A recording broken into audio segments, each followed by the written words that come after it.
Hello, my name is Erica, and I'm the Dyslexic Trekkie. Before I get started, I'd like to make a couple of announcements. First off, I'd like to say my channel is growing slowly but surely. I'd like to add an incentive for people who join. For every 100 new subscribers I get, I'll post an extra bonus video that upcoming week. Aside from that, I know occasionally I have errors that find their way into my videos. I do my own editing, and that means sometimes mistakes are going to slip through. If you happen to run into any mistakes, please politely inform me in the comments below, and I'll let you choose an upcoming topic. Note, this is only for that week's video. New videos are posted at 10 a.m. every Thursday. Now, beyond that, the other day when I was not at work scrolling down my Facebook timeline looking at Star Trek groups, I saw a question I found pretty interesting. Whatever happened to Lwaxana Troi's son? The poster stated that Lwaxana is never seen again, and her son is never brought up after that day. So, what happened to him?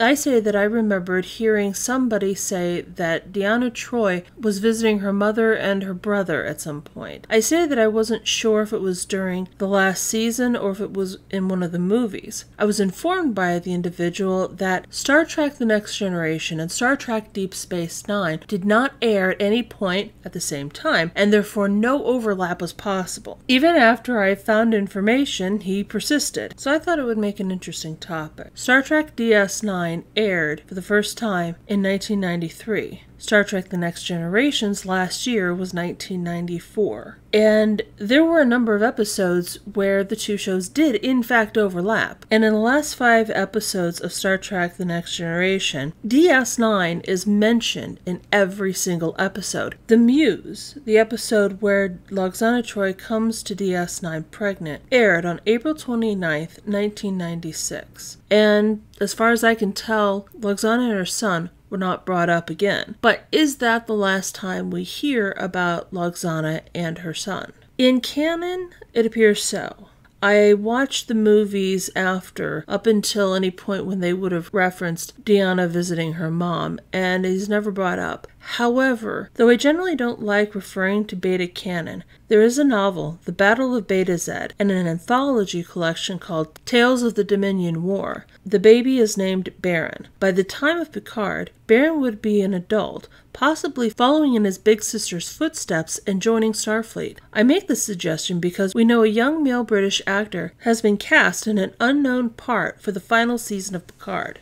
Ultimately, my Facebook friend and I were both a little right and a little wrong. Yes, he was right. There was no specific reference to the baby again in Alpha lore, at least not that I saw.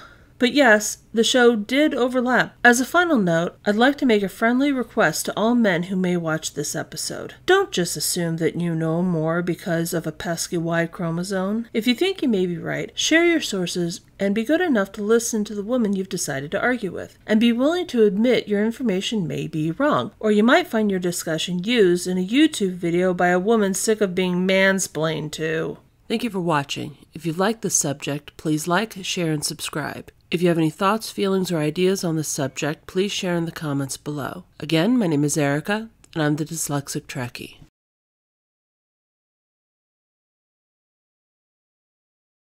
Ray, would you please let me finish?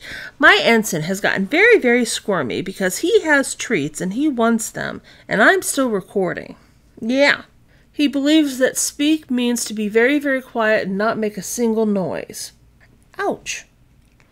And also bite the captain. My little ensign is mugging it for the camera. There's no camera, sweet pea. He says, Mommy, I love you. Give me more num-nums.